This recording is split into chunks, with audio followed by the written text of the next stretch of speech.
a political scandal exploded. It involved Bobby Baker, senior political secretary in the Senate. It also threatened to expose JFK's affair with Ellen Romech, the woman suspected of being a communist spy.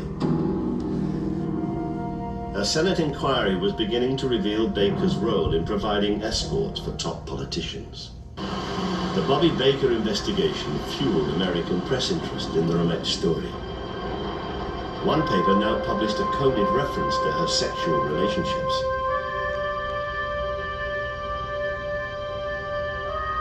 The Des Moines Register ran a story saying that Ellen Romech had been deported, but said that she'd been sexually involved with prominent New Frontiersmen. Now, the New Frontier was what Kennedy had said his presidency would aim for. It was completely clear in people's minds that the reference was to the White House. Bobby Kennedy went into action yet again.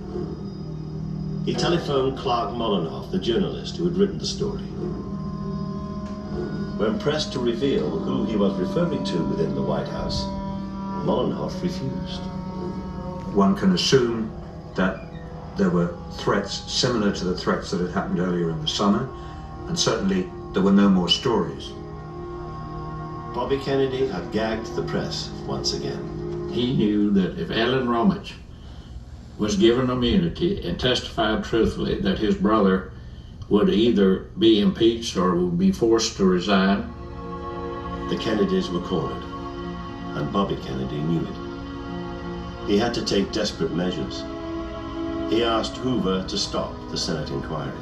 He said this would be greatly harmful to the presidency, and I would appreciate it if you would go up personally and see these senators and ask them not to hold hearings on the matter. Director Hoover at first refused to do it.